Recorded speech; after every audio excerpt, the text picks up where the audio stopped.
hear me? Okay, I feel pretty on the spot here, so I'm sorry. Well, it's a little bit after 5:30. It's almost 5:30. 5:40. We wanted to give a few minutes until we get some more people in here. I want to take a second to welcome you all and thank you for coming. Thank you for coming for our Housing Matters Forum. My name is Lisette Reyes, and I am the Community Development Fellow as part of Project Rising Tide. So Project Rising Tide, you saw it when you walked in, and I'll give you a little bit of a brief on what is it about. So, okay, here we go. So Project Rising Tide is a state initiative that works with communities that have a lot of potential for economic development. This is the second time the project happens, and then each round, 10 communities were selected. So Project Rising Tide is funded by different state organizations, just like you see here in this slide. We have MISHDA, which is the State of Michigan Housing Development Authority, MADC, which is the Economic Development Corporation, the Talent and Economic Development Department, which is now named LEO, just FYI, and then the Talent and Investment Agency.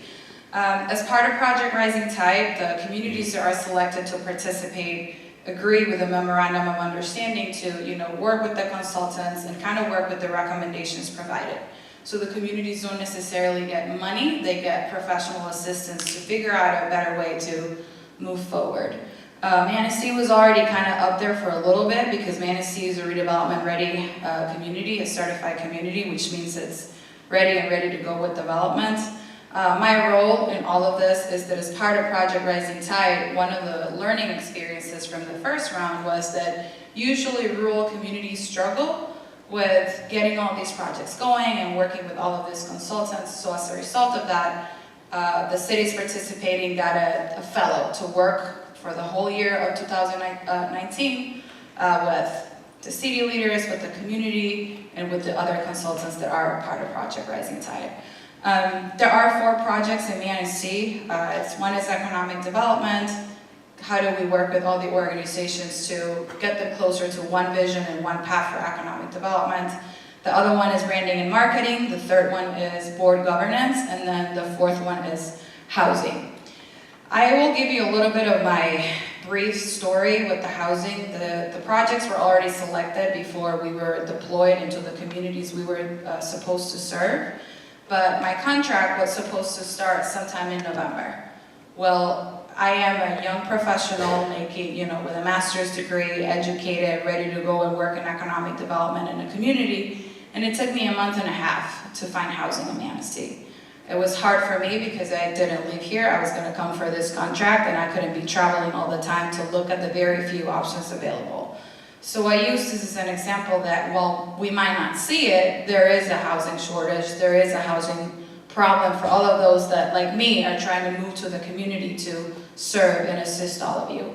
I also think about it in the other way, that I'm a young professional at a childbearing age, so I could be one young family moving here to, have my baby and, just stick around, and it took me a month and a half. So just to kind of put it out there in perspective, a little bit of the reason why it was important to choose housing as a project.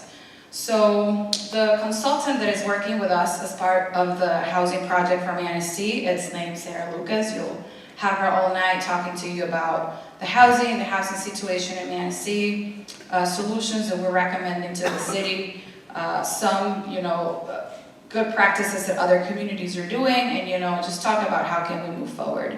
So with no further ado, thank you for coming once again. I'm really pleased to have all your presence, and I'm your fellow, so if you see me around and have a question, please feel free to reach out to me anytime. So here goes Sarah. Thank you so much. Thank you. I feel like I should tap dance or something in the spotlight here. Is it okay if I stand over here just to work the slides? Sure. Well, thank you for being here tonight. I really appreciate it. As Lisette mentioned, I'm Sarah Lucas with Housing North. I know many of you. And the microphone might seem redundant, but we are recording the event, so I will use the microphone, and if you have questions, I'll probably repeat the question or give you the microphone just to make sure we capture everything. But thanks again for being here tonight. It is one of our first beautiful nights of June, so I know it's hard to be here. But it is an important topic, and we know that there's been a lot of discussion and a lot of concern and angst about housing and what we do with it here in Manistee and other parts of Northwest Michigan and the state. I am with Housing North. I know many of you from my time at Networks Northwest when I worked in the Community Development Department. We, at Networks Northwest helped with things like master plans and zoning and recreation plans and transportation and everything in between. But the one thing that we heard about wherever we went was housing. Didn't matter what the conversation was about in the beginning, it ended up being about housing.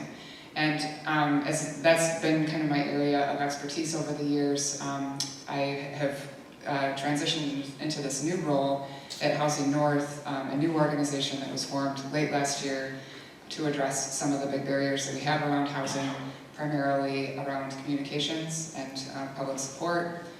Some legislative issues that we know we need to address in order to get things done in rural Michigan, and finally capacity. So how we find the resources and the people to get things done and move solutions forward. So that's Housing North. We were asked to participate as part of Rising Tide, and I have been meeting one-on-one and in small groups with people since this spring to talk about specific issues, priorities, concerns, ideas for solutions, and have really learned a lot from the people here in Manistee, and I think we have some good information to move forward with the city.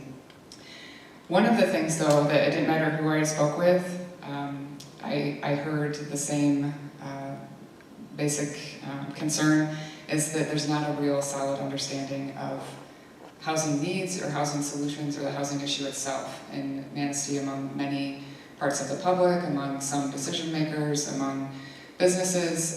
People really need a better understanding of what's going on. Like Lizette said, you might not see it every day, but people are experiencing this every day, so how do we communicate that to the community? And that's one of the goals of tonight's forum, is to get that information out there so that everybody's starting from kind of the same information, and then talk about what we might want to do moving forward. At the end of the discussion tonight, we have a couple posters that we'd like you to use to give us some feedback and input. And before I go any farther, I would just like to say, if you have any questions, please feel free to interrupt, and hopefully I can see you raise your hand in the audience back there. I don't want to feel like I'm lecturing you all night long. So feel free to ask questions as needed. So why are we here? If Rising Tide is an economic development program, it's because housing is an economic development issue. We need housing to support our businesses. We need students to come to our schools. We really need housing to build the community. And we don't need just housing for one small part of the workforce. We need it for the entire spectrum of our households here in Manistee County and the rest of the state. It used to be that we, focused housing conversations on affordable housing, and more about that later. But now we're just talking about housing for low-income individuals, for people, earning $60,000, $70,000, $80,000 a year. In some cases, are still having trouble finding the right homes. So it's really all professions, all ages, all demographics. We have seniors that struggle. We have young families. We have people in the hospitality industry. We have people in healthcare. It's really a universal issue. And why is that? I'm going to talk a lot about why that is later on, but just a real quick overview of what we're dealing with here in Northwest Michigan. I like to say it's a really good problem to have. We have a growing economy. We have kind of a booming tourism industry. We have some growth in manufacturing in certain parts of our region. We have a growing healthcare industry that's connected with some of our aging demographics. But what we're also struggling with in Northwest Michigan is the fact that we do have an aging population. We have been for many years a retirement destination, and so a lot of the growth that we're attracting into the region is seniors or retirees. So we have more older people coming in.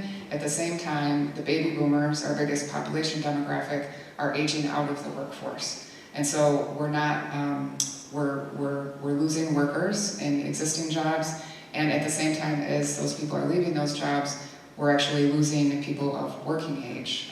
We've seen a lot of decline in the number of people, particularly ages 35 to 50, which is that, you know, prime, like, family rearing, working age. A lot of those people have left, and so we were in some cases struggling with a labor shortage, actually in a lot of industries in a lot of parts of our region. A few other things that are happening here that, you know, I'm sure many of you are familiar with. We have a demographic here in Northwest Lower Michigan, or an economic factor, in that where our economy has traditionally been very focused on tourism. It's not all of our economy. It's in, you know, around about a third of our jobs in most counties, but it's still a big chunk of our economy, and it's what we're really known for. Those jobs that are connected to that tourism industry are often lower paying. And so the people that we depend on to support one of our biggest industries are really not earning enough to actually live here. And that's been the case for many, many years. A newer issue is that since the recession, we have lost a lot of contractors and construction workers. A lot of them left when the housing market crashed, and they haven't come back.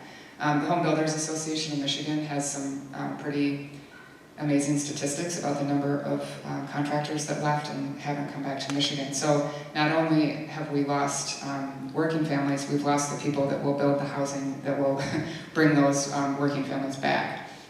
So it's a pretty complex problem, and I would say its impact is bigger than we have seen in the past. A lot of people are talking about it, clearly not everyone. But one of the questions I hear very often is why? Why is it happening?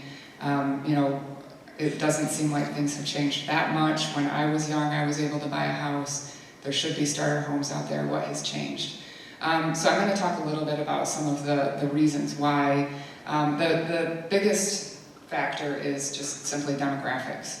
I talked a little bit about our aging population. That really plays a huge role in all of the issues that I'm going to be talking about here tonight. But when you have an aging population, you generally have smaller households. So you have, you know, the kids have moved out, so you have 1 or 2 people per household. So you need more housing units for the same number of people in your community. At the same time, and I heard this very often in Manistee, I think nearly everyone I spoke to talked about this particular phenomenon, that the seniors, the 1 or 2 person households in Manistee, can't find another place in Manistee that they can afford or is the right size for them. So they're staying in the big single family homes that they raise their families in. So those homes are then not available for the young families that might want to move here, like Lisette talked about. So we have parts of our housing stock or our housing market that have just basically seized up. They're just not moving. So that's really becoming a bigger issue nationwide as, again, as baby boomers move into retirement age. Another interesting thing that's been happening for many years is young people, and by that I mean millennials, so, you know, people younger than me, are waiting longer to start households for a lot of reasons. They were kind of coming into the economy just as it was crashing, so they don't have the financial padding that we may have had when we started out. They're, in many cases, unable to afford a down payment. They're sometimes earning entry-level wages, but a lot of times they just can't find their own house, and so they're living with their parents. At this point in a conversation, I often ask people to raise their hands and see if anyone has millennials living in their basement. Oftentimes, there are people in the audience that do have some young adults still living with them. So they're often still living with their parents, and this is it's an actual thing that you're not going to have kids or even get married if you're still living with your parents. So when are they going to be able to start their own households, and can they? And the answer to those questions depends on whether or not there's housing available for them. One statistic I think is worth mentioning is the numbers you see up here on the slide. Right now, 63% of the country's housing stock is single-family homes. But by 2030, we expect that 83% of our households are not going to have children. So think about the imbalance that that creates when you have 1 or 2 person households and 2/3 of your housing stock is designed for families. And in Manistee and in other parts of the region, sometimes that number, that statistic of the percentage of homes that are single family is closer to 95%. So where are the homes for those smaller households and young people? Kind of going back to some of the other reasons outside of just demographics that are driving this issue are just construction trends. This is a slide from Freddie Mac that shows construction rates since 1968, and the blue lines there are the number of new housing starts since the market crashed in 2008. And that black line is what's considered an average number of housing starts over that time period. And you can see that despite the growing demand that we've had, construction has been well below average for over 10 years. We're just not building as much housing. There's a lot of reasons for that.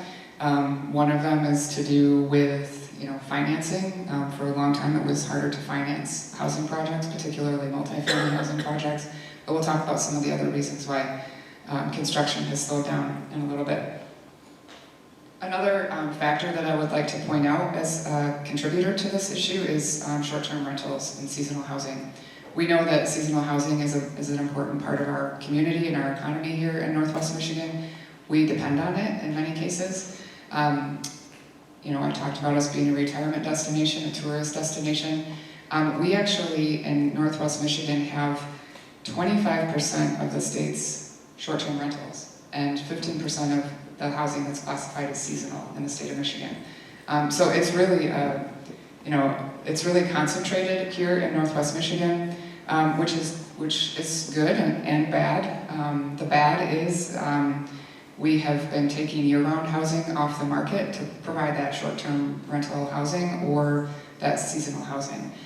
This chart shows the increase in housing stock, both year-round housing and seasonal housing. Basically, over 6 years, our total housing stock didn't grow at all, but the number of seasonal housing units increased by 15%. So what that tells us is if there's no new construction to speak of, but yet we've seen a 15% increase in seasonal housing, it's because we're converting homes into seasonal units. So we've lost 15% of our housing stock over 6 years as demand has gone up. So that gives you a sense of, what level of crunch we're in right now. I have a few statistics here that I'll spend a little bit more time on later on, but just to kind of give you a benchmark of some of the rents and home prices that we're talking about. These are median rents according to the census in the city of Manistee. But we'll talk a little bit more about what those actual homes look like later on. So, we've talked about, why housing has become such a problem right now. I'm going to talk a little bit more about why we're not building our way out of it. But first, I want to just kind of lay some of the groundwork for what we're going to be talking about. And again, this is a comment I heard over and over in Manistee, is that, there's a lack of understanding. Part of that lack of understanding is, okay, thank you. Part of that lack of understanding is we don't know what we're talking about sometimes. And when I say we don't know what we're talking about, I mean, we don't know what terms the other person, we don't understand the definitions of the terms that other people are using. So when I say affordable housing, it means one thing to me, but it might mean something completely different to you. And it really kind of obscures the conversation. There are a lot of terms that we throw out there, from affordable housing to transitional housing, low-income housing, workforce housing. I have actually a couple handouts that you're not going to be able to read in the dark, but that you can take home with you that actually tries to establish some of those common definitions. I'll tell you real quickly, affordable housing is just a general kind of term that refers to housing that costs 30% or less of your income. It's a term that's been used in banking and by the federal government for many years, but it changes depending on what your income level is. So when we talk about affordable housing, a lot of times people are actually talking about subsidized housing or low-income housing, for which there are actual federal definitions. Low income is defined as, you're earning X percent less than the area median income. So a little bit less than average in some cases to a lot less than average in some cases. But that often comes with, that type of housing is often attached to subsidies from the state or federal government. A couple other terms that are worth mentioning: market rate housing is just housing that, you build it for what you can. You build it and sell it for what you can. There are no subsidies attached to it. Attainable and workforce housing are kind of interchangeable. They're intended to convey housing that's affordable to a broader spectrum of households than just that low-income portion of our population. So it might be people earning average or above average incomes. Someone asked me at what point do we cut off incomes for workforce housing, and I think maybe 5 or 10 years ago we would have said anything less than 100% of area median income or average incomes aren't really workforce housing. Now that might be 120% of area median income. So people earning above average incomes are still unable to find housing that fits their needs or that they can afford. So that's really what workforce housing, again, is a very general term that means a lot of things to a lot of people. But when I talk about it, it can mean low income to above average income. It might include market rate housing. Some of it might be subsidized. It's very general, and as is attainable housing as a term. The question that people always ask is, so what is affordable? Like, what is an affordable price for a house? What is an affordable rent? And then you end up in this big, long conversation about, well, it depends on how much you're earning. So this is I'm not going to go into this in a lot of detail, but it gives you a sense of the types of incomes that we're talking about, what might be affordable to those incomes, and more importantly, who are the people that we're talking about? Who are the people that have housing needs that we're trying to meet? And it's really, this only goes up to 100% of area median income. When I say area median income, does everyone know what I'm referring to? Are there any questions on that? Okay. It can, when we're talking about who needs these homes, we might be talking about dishwashers, we might be talking about teachers, electricians, truck drivers, dental assistants, home health aides. There are a lot of people earning, earning incomes that are struggling to find homes that they can afford.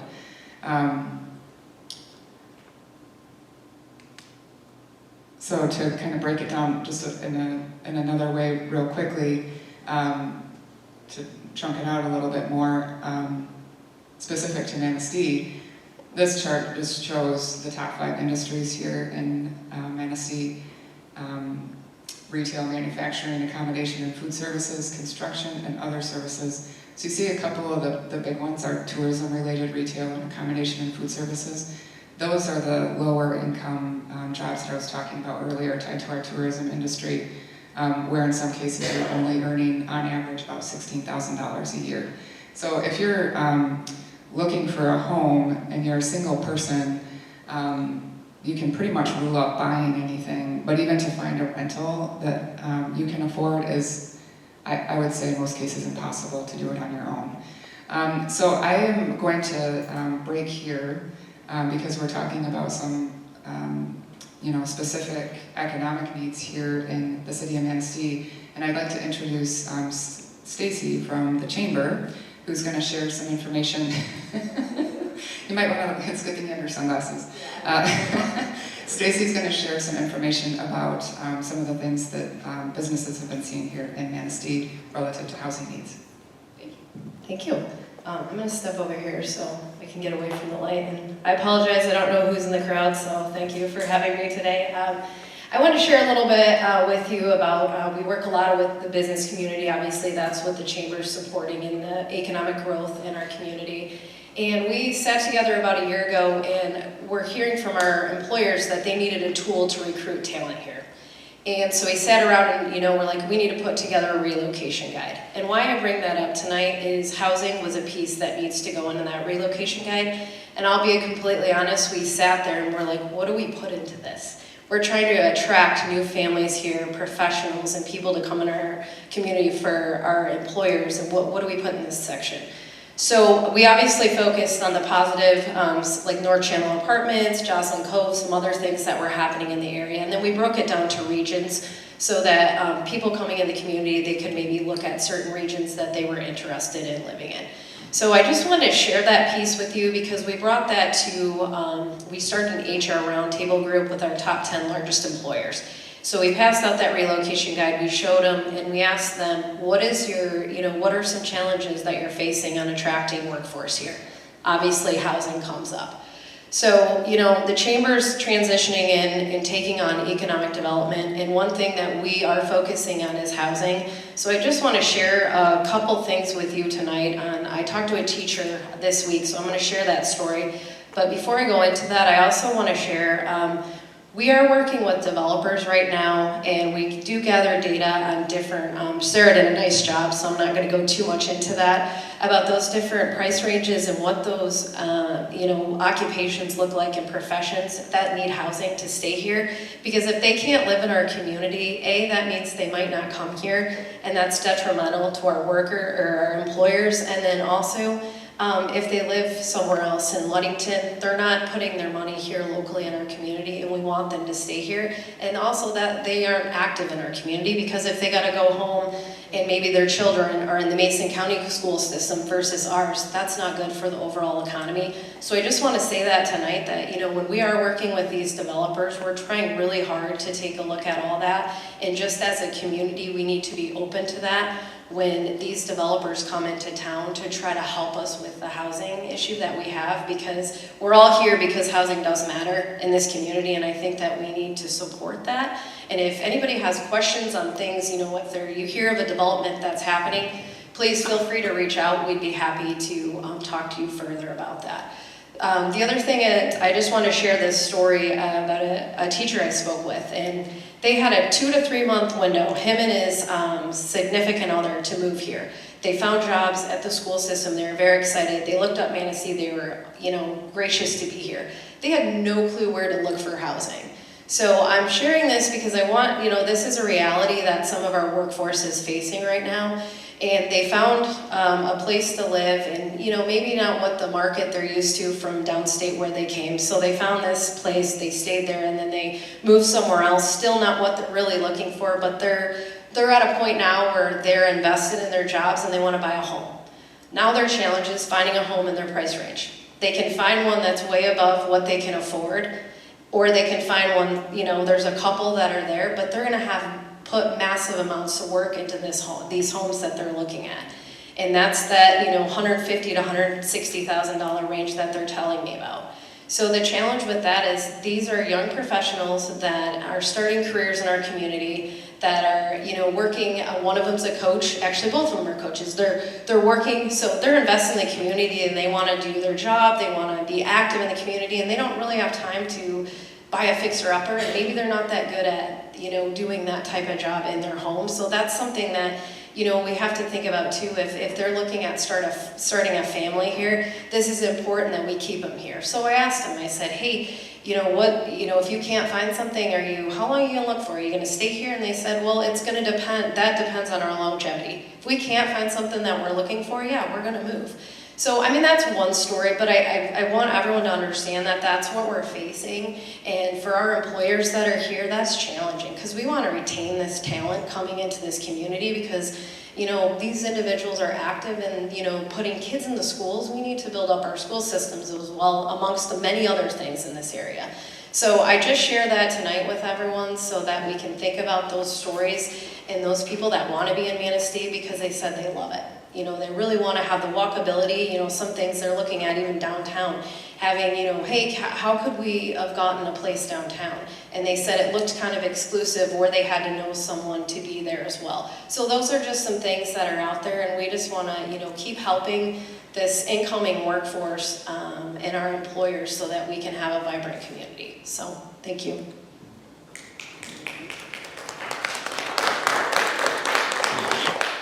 Thank you, Stacy.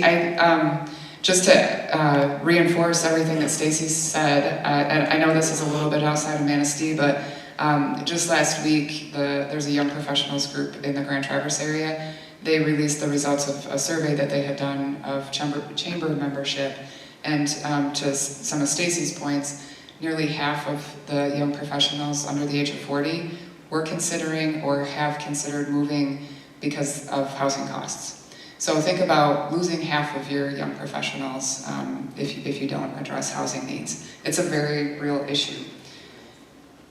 So I promised that I was going to talk a little bit about why construction isn't happening after showing you that chart.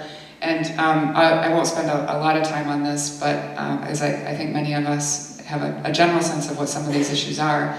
But there are a lot of costs and complexities in development that make it difficult and sometimes impossible to build housing at a price that's affordable to much of our households. One of the biggest, most obvious ones in some communities is land values are high. Particularly in tourism areas, the seasonal housing and desirability of the community itself moves the land values up, so that's an issue all along the Lake Michigan coastline. Another issue is infrastructure. Infrastructure costs might be high, particularly in smaller communities, and as communities lose population, those costs become higher. Maintaining that infrastructure is expensive. We have one village in our region that hookup to the sewer is $17,000 per unit. So you can count on those infrastructure costs really having an impact on the overall development costs. Financing is difficult in some cases, particularly if you're building a type of housing that the community might not already have. Banks, lenders are looking at comparables, so what else is there to compare that development to. They want to be sure that they're making a good investment, and if they don't have examples to look to, they might not be as ready to finance something like that. The problem is we don't have the type of housing in our communities that we need, so there aren't really any of those comparables. The other thing is that if you are trying to build housing that's affordable to, let's just say, people earning average or moderate incomes, it's almost impossible in most cases to do that at a price that's affordable to those households without subsidy. And subsidies are difficult to come by. There are only a few public funding sources for housing projects, and most of them only serve those lower ends of the income spectrum. In addition to which, in our region, we're not as competitive as other parts of the state for those dollars. For a lot of different reasons that I won't get into in detail, but it's very difficult for us to attract the public funding that we need to subsidize those units.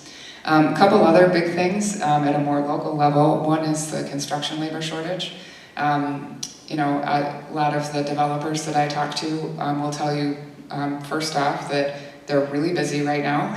They have a lot of projects going on and there's a lot of demand, and that they're having trouble finding workers.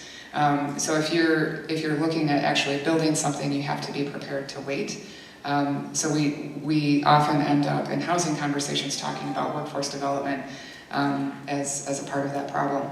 A couple other things that I know are issues here in Manistee. One is, or not necessarily in Manistee, but in our region, one is zoning often doesn't allow the types of housing that we're looking to build, particularly because we're looking at smaller housing units, multifamily housing units. So when you think about seniors who want to move out of those big single-family homes because they don't want to maintain it, a lot of times they're looking for condos or other types of multifamily housing where they don't have to mow the yard and they're not worried about having to fix the roof and that kind of thing.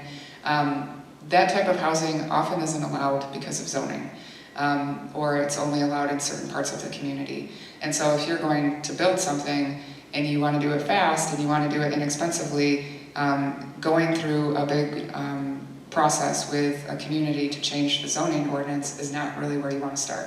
So a lot of those projects don't even happen. And I wish that we had a way to say how many projects didn't start because of zoning, but it's really hard to track that kind of information. And then connected to that is very often, again, because we're often talking about new types of housing, People are worried about it. They're sometimes very afraid of it. They don't know what it's going to look like. They don't know what it's going to do to their property values. They're worried about who's going to live there. With any change, there's fear. And so that fear often translates into a lot of public opposition that shows up at a public hearing and essentially shuts down a proposal.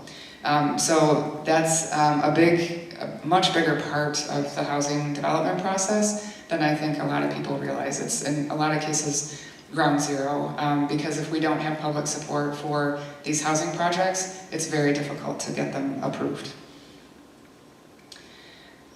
So a little bit, kind of delving a little bit deeper into the specifics in Manistee, and this is information that I've gleaned from talking with a lot of different people in Manistee, again, one-on-one and in groups. My time in Networks Northwest, I've spent a lot of time in Manistee and have heard these comments and concerns in the past. But they were very strongly articulated, I would say, and there was a lot of consensus about what's happening here in Manistee and what's needed here in Manistee. So to some of my last points about public support, one of the biggest needs that was identified was increased public awareness. So here we are, kind of starting that process. It's obviously not going to end here, but we know that there needs to be a sustained approach to communications about Manistee housing. Public awareness can really lack of public awareness can really scare developers off. If there are, really long, drawn-out, ugly conversations, it's not a real vote of confidence for developers who are looking for certainty in their projects. So that's a big one that we heard about. Another one that I would say almost every conversation I had started with this comment is that the housing quality in Manistee is not adequate. So when we talk about what young families are looking for, if that's if we want to kind of isolate a demographic and we talk about young families, what they're finding in Manistee is not going to meet their needs because in some cases it's not safe. It's substandard is a word we're not really supposed to use anymore, but we do. But there is a lot of housing that's deteriorating in Manistee that will need a lot of work and a lot of investment to bring it up to a point where someone would want to move into that home. And I heard that over and over again, and I've heard that in Manistee for many years. So there's a need to rehab some of the existing housing stock. Kind of along those same lines, one thing that I heard over and over again was a lack of options for young professionals and young families. Another thing that came up in a little bit more ambivalent terms was senior housing. Because I think everyone recognizes we want to have housing for our seniors that's safe and affordable, that has access to services, but at the same time, do we want to be a retirement community? That was a question that was asked a number of times. I think it's a fair question. We are a retirement destination in Northwest Michigan. We have been attracting retirees to our region for many years. Do we want to diversify a little bit? It sounds like the consensus is yes. We want to be an all ages community. And so I think that there was a desire in many cases to actually build more senior housing, but to be sure that that's balanced with diverse housing options for other parts of the community as well. And I hope I'm doing justice to that issue, but I want to emphasize there is a lot of interest in senior housing in Manistee, but there's also very strong interest in bringing more population groups back into the city.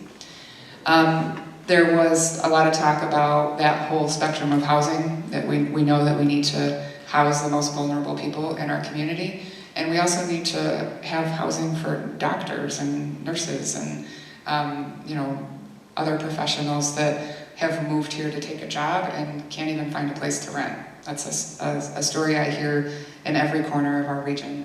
The hospital hires someone and all they can find is some rental that needs a lot of work and they're not prepared to move into it.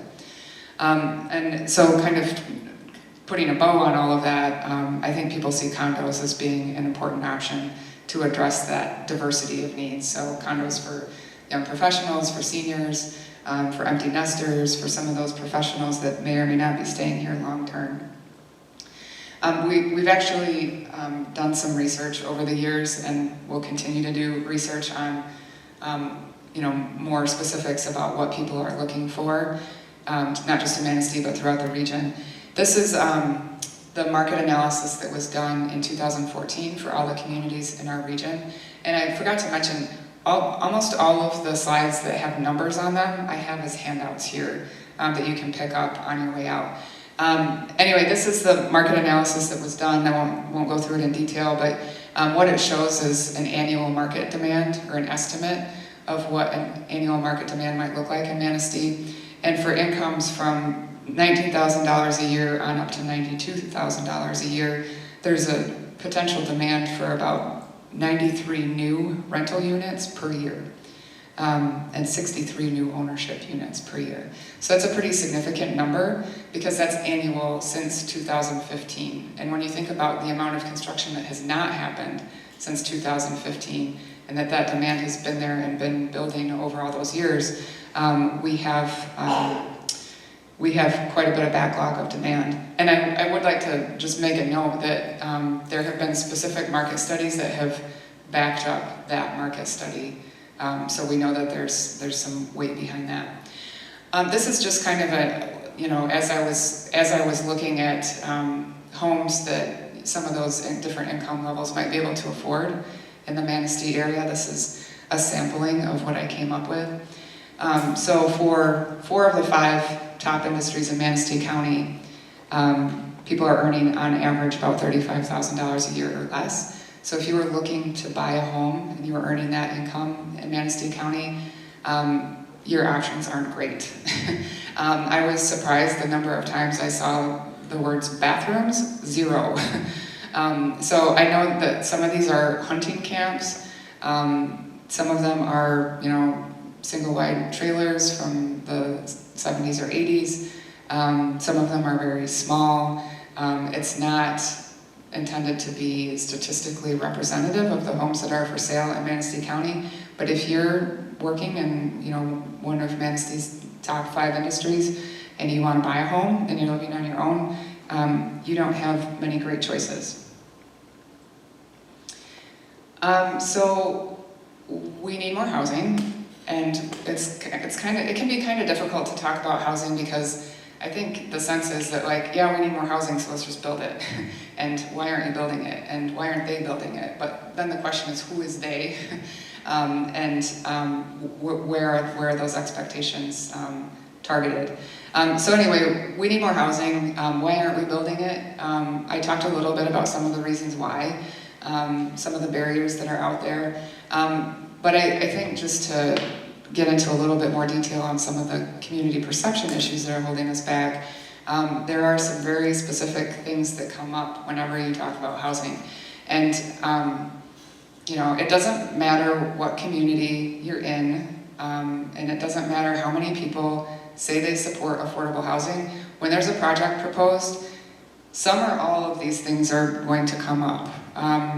Start your watch till someone talks about parking, someone talks about those people, someone talks about slumlords.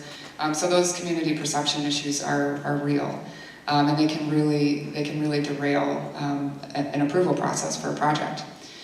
A couple other things that came up in conversations, and I should say all of these came out. These are things that were brought out in conversations with people in Manistee.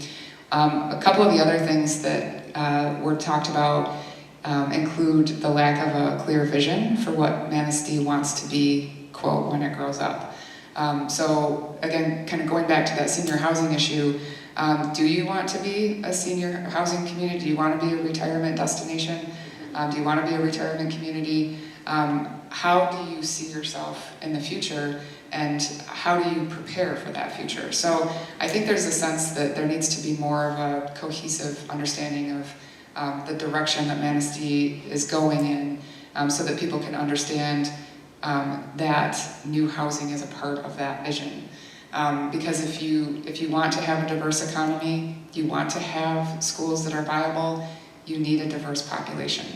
And so understanding how housing is a foundation for that vision, I think is really important.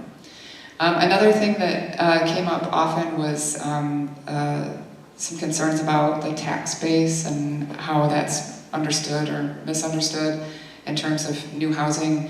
That's something that will need to be addressed in any of those housing conversations moving forward as well. Okay, so that's all the bad news. I was at a meeting last week with maybe half a dozen people in the room, and someone from the state who said, "So I hear you guys want to do affordable housing," and everyone in the room went. So it's not a real exciting prospect. I understand that, but we have a few ideas for you here. I think there was a question back there. A couple slides back, you went into issues of kind of extraining factors like the cost of land and overall expensive environment that this is. And one of the expenses that we have is the highest millage rate in the state, almost in Manistee City. And on top of that, every developer that comes in here, they're incented by low-income housing tax credits, government, right? That's what they're incented by. They're not incented by any of these human issues that we're talking about. And for that, they don't want to pay the taxes that every other taxpayer in the city pays. So why is it not, there's only like 2,800 households potentially in the city of Manistee?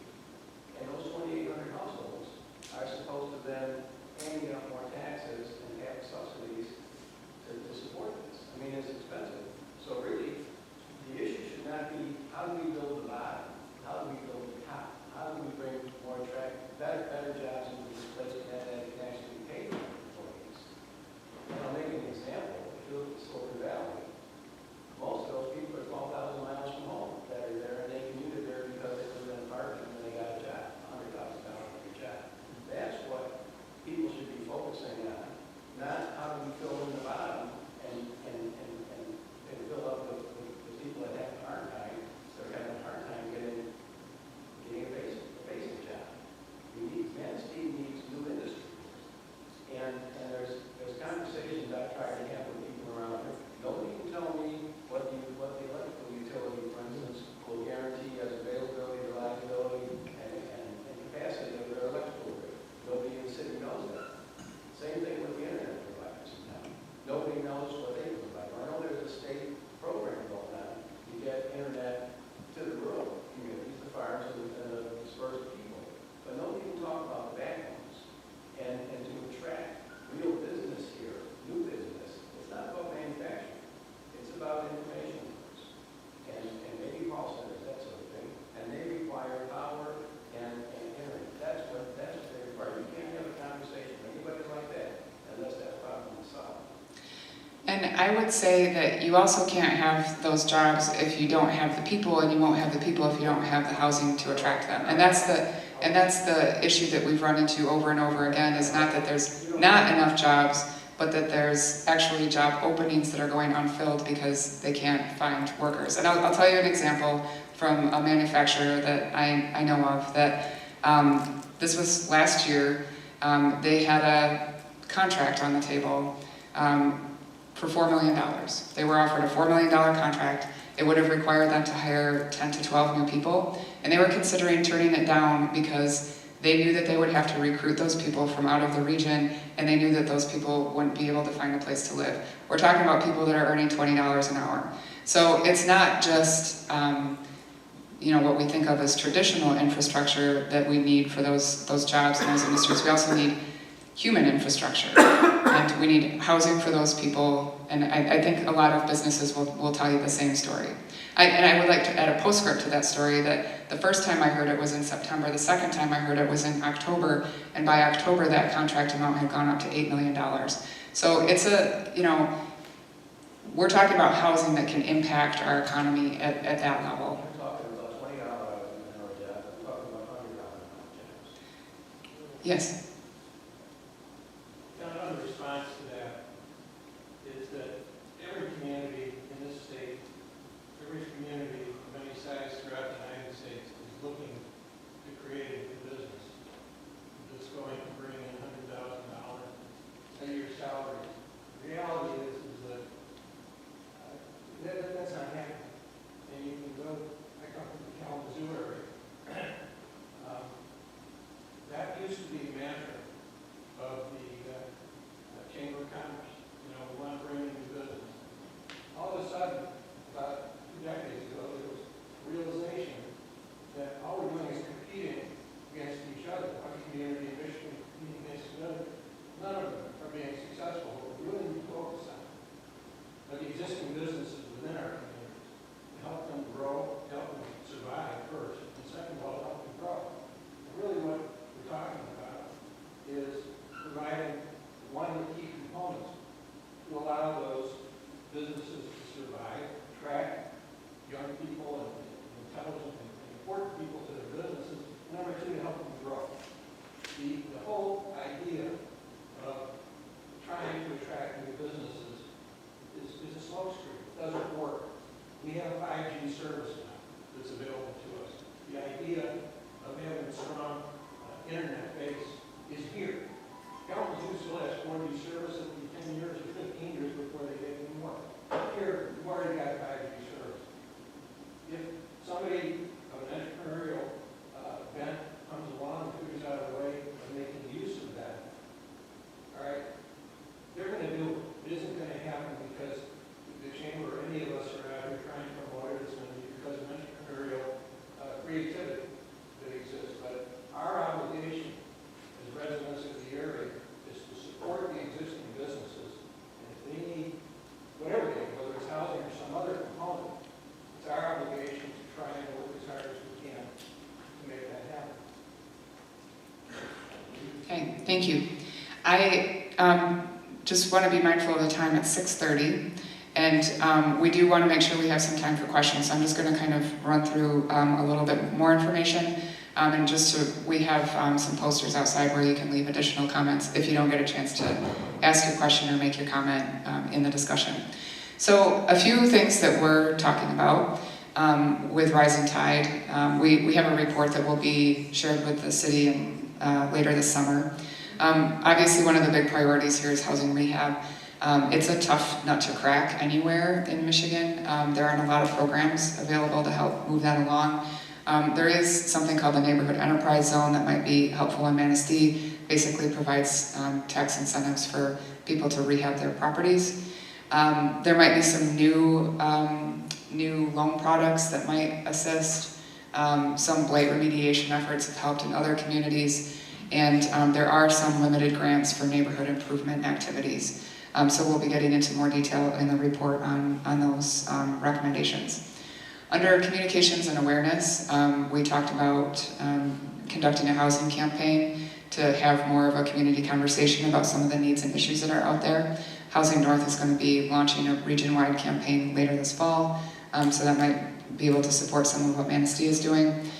We also talked about things like providing staff for housing activities to help coordinate some of the stuff that's going on, developing a vision for future Manistee, so that everybody is a part of that conversation about, you know, how housing fits into our future.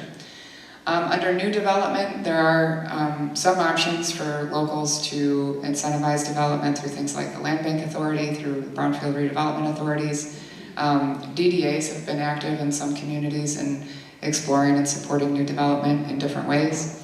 And then through the Redevelopment Ready Communities program that was mentioned earlier, there are ways to kind of target activities to certain properties that the community wants to see used for new development. And then finally, streamlining the process. There was some discussion about how do we make this whole thing easier so that it costs a little bit less, and so that we have an easier time attracting developers and development to our community. I have a few examples of things that have worked in other communities. I want to just kind of boil it down to some of the common denominators. I have a slide for a few different communities, but in the interest of time, I'm not going to spend a lot of time on each of them. I do want to say, though, that most of them have a few things in common. One is that they often feature partnerships. So there's often, you know, the city or the county is involved, a nonprofit is involved, a private sector developer is involved, because all of those parties bring something else to the table to help offset some of the development complexities.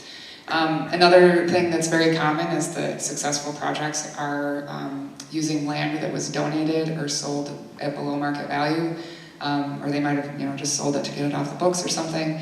But taking that land value out of the equation can be a big asset in development projects. Projects in commercial areas, so if you think of a commercial strip with a lot of vacant commercial property, those are everywhere in Michigan. Or historic buildings that once they were something beautiful and now they're vacant or they're boarded up, and everyone wants to see new development and new investment in those places. So housing projects in those areas often is pretty supported by the community, so those have worked well. Another thing is smaller, more incremental development. So a fourplex here, a duplex there, a 12-unit apartment building here. Those are the types of projects that you can mix into existing neighborhoods, and they don't overwhelm the neighborhood. The neighbors don't get really upset. They feel like it fits into the character of the neighborhood.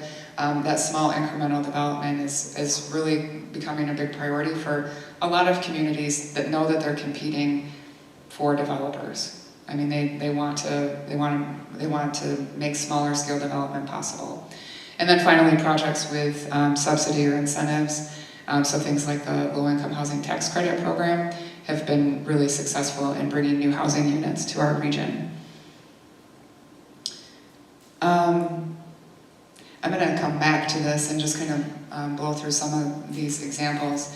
Leelanau County, they have some of the highest housing values in the state, some of the highest income levels in the state, and a very tourism-dependent economy. They're in tough shape right now in terms of housing. They're also one of the oldest counties in the state. So they're trying really hard to figure out housing in Leelanau County.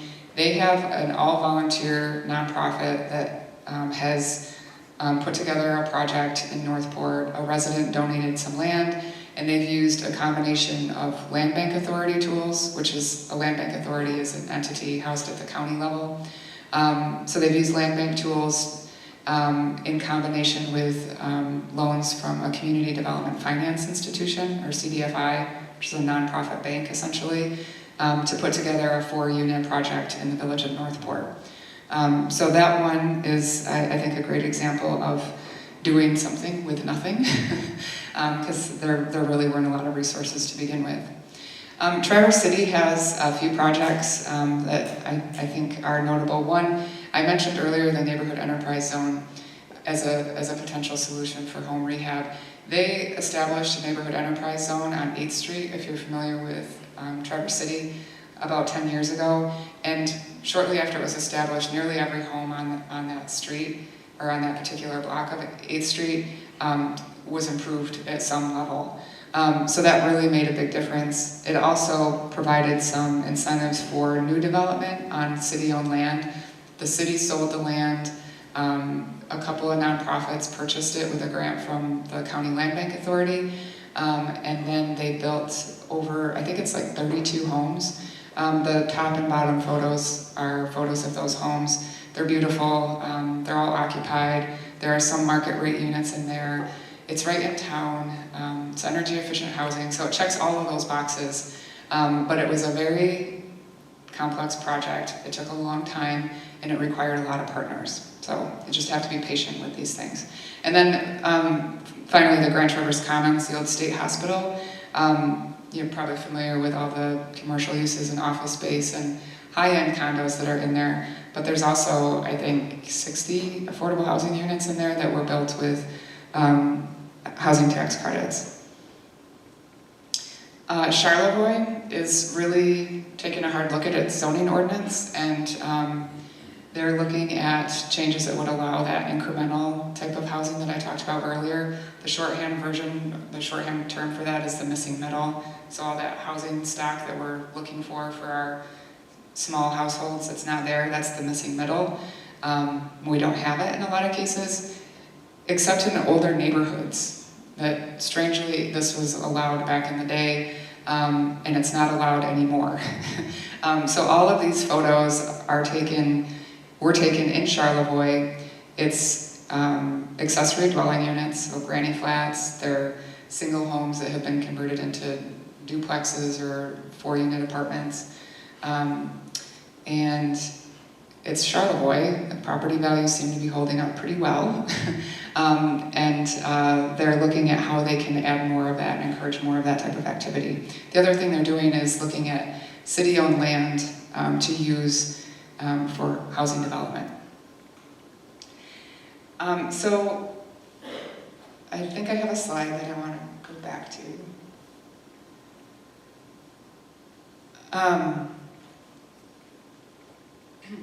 A few things that are happening now, and Lisa, I don't know if you want to talk in more detail about any of this, but Rising Tide has been really active, so we thought it worth mentioning some of the stuff that's going on now.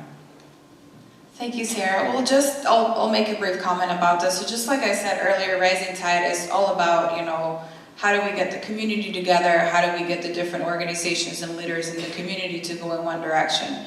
So at times, because I'm human too, it might seem like nothing is happening. I don't see a new house. I don't see new rehab going on. Everyone talks about it, but hey, what is everyone doing? So I thought this might be also a good opportunity to talk about what is currently being done.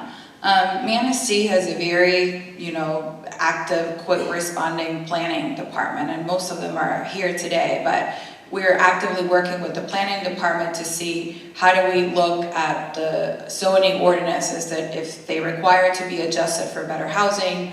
They were really receptive. They're working with our other consultants. So these are people that are ready to go to give you information, to not make it harder for you, rather inform you, help you, assist you to try to find these solutions for the community. Most of your community leaders do spend a long time talking to, people in Lansing, looking at programs in Mishta. Just even myself, within this month, I've had at least 3 calls in Mishta looking at incentives of opportunities, or how do I come up with a rehab program for property owners right now, just different options. Public forums and public sessions. If I want you guys to leave with a message tonight, it's just understanding the need. So when a project comes up, the fact that you understand the need allows you to support the new development in Manistee, or support a new incentive program for people to rehab their homes. There will be a new development in the city of Manistee for workforce housing, so for people like me that are coming to work and serve your community constantly as a young professional, and just countless and countless hours of conversations with legislators, with organizations, with schools, with churches, with employers, to try to find a unified solution to this problem. So while you might not see it happening right away, everyone in your community is really busy at trying to make sure something happens. So all in all, I wish we could, reproduce this message and be an active contributor of this. So if there's a public forum, go in and say, hey, yeah, I support my young professionals and housing for my young professionals. So yeah, thank you. Thank you.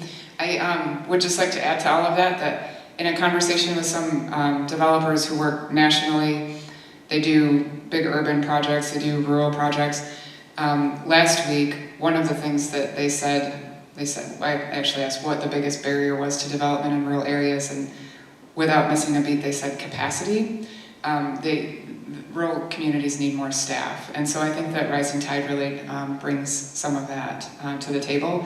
I really appreciate what Lisette has offered here to Manistee. So just want to throw in a plug for the capacity that you have here in the community now.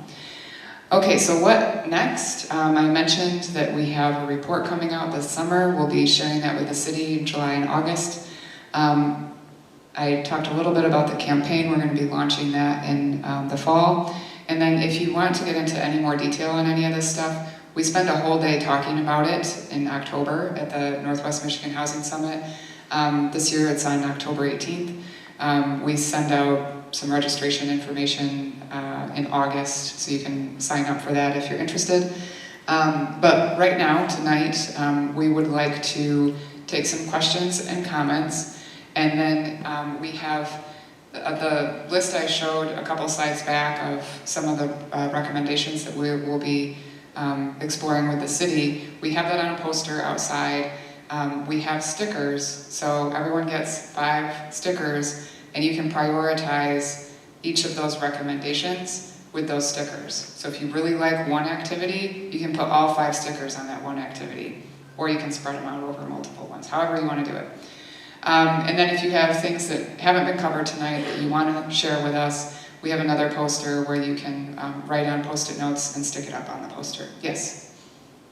Ludington has done a lot with their downtown, developing apartments over businesses, even a boutique hotel, for one instance. I understand from the downtown tour given by Mark Vetter at the museum, someone who was part of that tour said, one reason you can't get too many apartments upstairs is because of lack of entrance, exterior entrance. But can you address that? I'm not sure I understand why we can't have more affordable housing on River Street.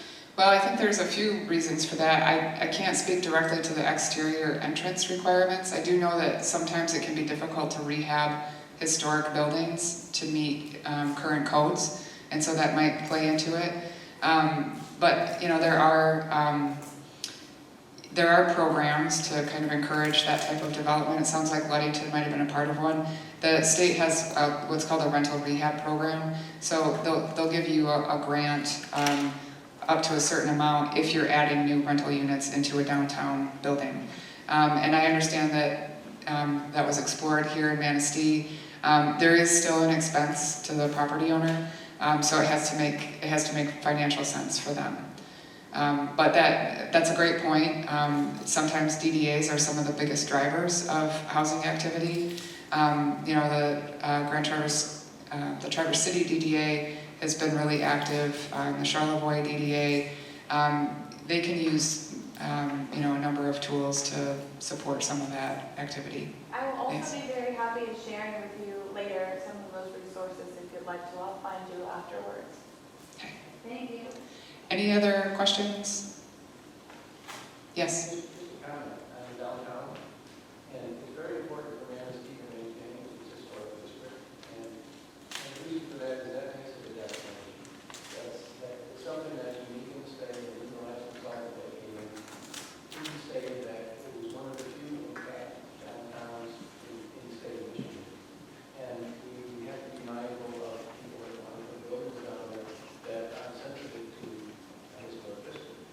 There was one attempt at that. And we just, you know, it sounds like it's an attack on housing, but no, it's actually preserved the historic district as a destination. And the people that are invested down there are spending substantially more than people are spending on buildings outside of the district to maintain that. And so it would be unfortunate to then encourage developers to come in and build substandard housing, but say affordable housing in the district, and then detract from the value of historic. I'd like to just comment on one thing that you mentioned there, that developers that build affordable housing are building substandard housing. And I think that that's a common misconception about affordable housing development, particularly if you're talking about subsidized housing. It's subject to a lot of state and federal requirements. So it has to be very carefully managed. It has to meet certain design criteria. So it's very rarely the slum type housing that you think of when you think of, you know, when people say low income housing, your mind might go to Cabrini Greens and slumlords and that type of thing. But really affordable housing is, as most people understand it, subsidized low income housing comes with a lot of requirements that you don't have on just market rate development. So I'll just leave it there. There was another question over here. Yes. It's not really a question. I don't know, the city people can tell me better. Maybe 5 or 6 years ago, we changed the zoning for duplexes, and that has been a problem for both the owners of the duplexes to try to sell them as a duplex because they don't come under the new guidelines. So we've had duplexes that were built as duplexes, eliminated, and now have to be sold as single-family homes, which hurt the poor seller and eliminated a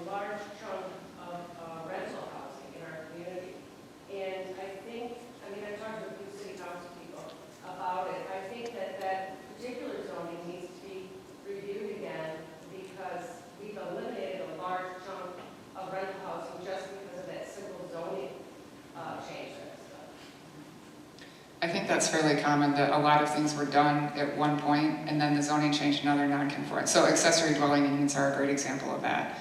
And, you know, there have been big debates about whether they should be legal or not. And my response to it has always been, at least if you allow it in zoning, you can regulate what's already there. So that's, you know, it sounds like a very similar issue here in Manistee. So that, if you didn't hear it, the comment was about duplexes previously being legal, now being non-conforming under current zoning. Other questions or comments? Do you know how many houses in Manistee currently would be what you call rehabbing? No, that's a great question and a really difficult answer.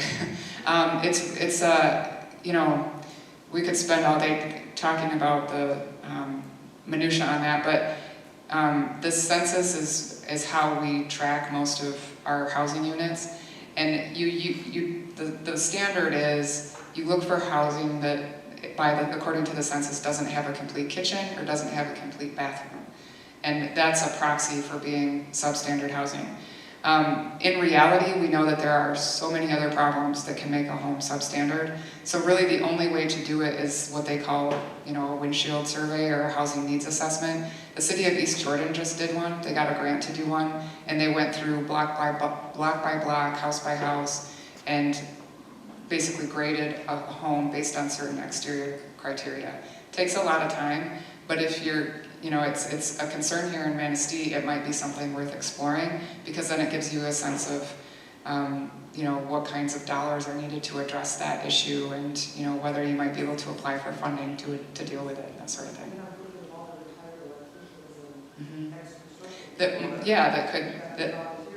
Exactly, yep.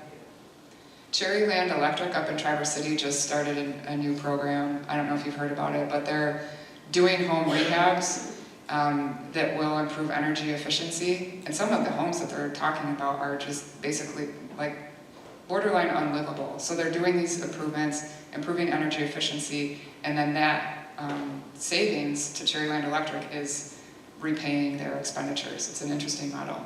There was another question here. I actually have two questions. One is, do we have any stats on the current homeless population in Manistee County? And secondly, I've noticed at least 3 subsidized apartment complexes are taking wait lists now. How hard is it if you know, have the income to qualify to get into these units? How long of a wait is it to get into those? I think it varies from housing commission to housing commission. It seems like 2 years is the answer that I get most often. And I thought that was long, and I told a friend of mine that, and she said, ours is 7 years. So it can be a very long wait.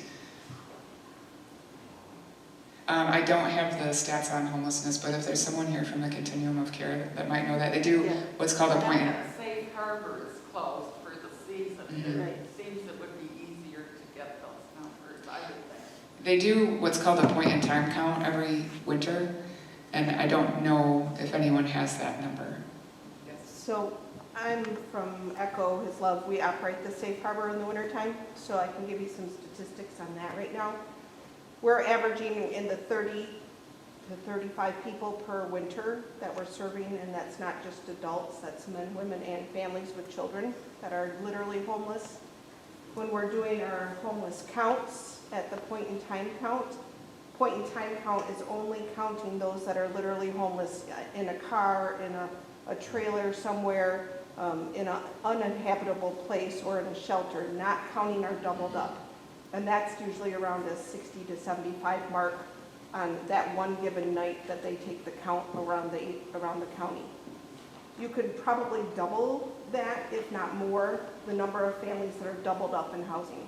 And what we see, which is a big cause for concern for us, is that many of the families that are doubled up are doubling up with another low-income family that's already in a housing subsidized situation, which then puts that family at risk.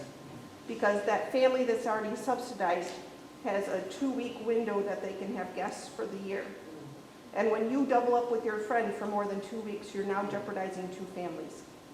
So for our side, that what we're seeing, and we put families in tents and individuals in tents in the summertime when we don't have safe harbor operating. So when we're talking on the spectrum of housing, one of the things that we see as a barrier is the not in my backyard.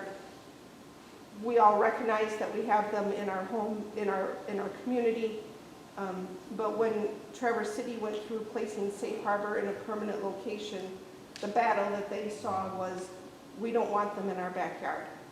It's okay to have them rotate around and not be in my area for a permanent time.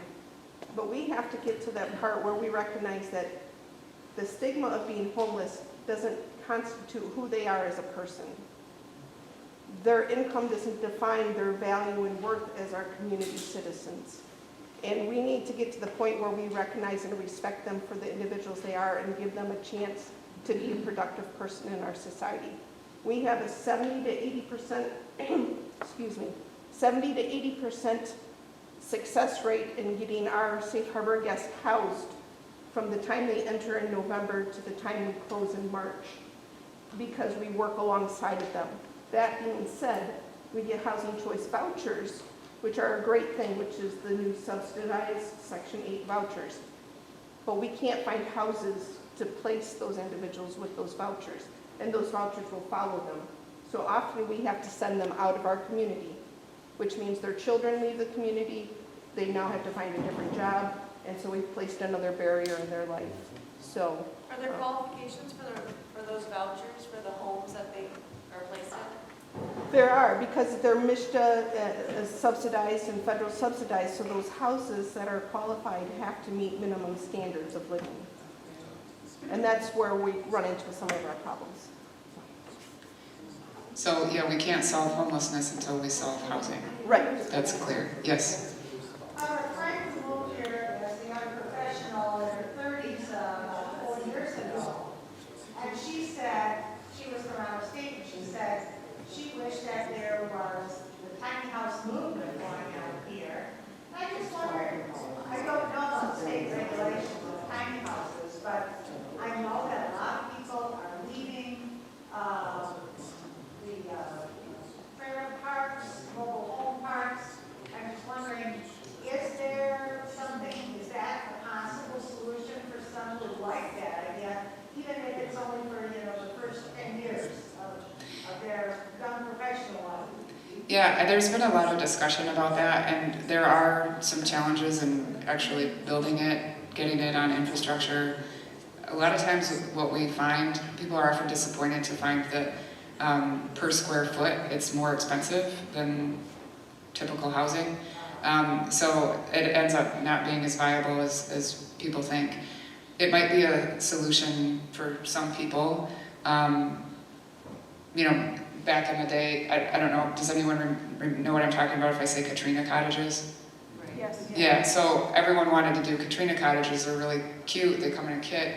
The problem was they weren't insulated, so you had to do all of this extra work to make them livable for seasons. And that's similar with tiny homes. It's a kind of a different problem, but you have to, they might be on a chassis, and so then they're an RV, and then where do you park them, and if you're putting them on infrastructure.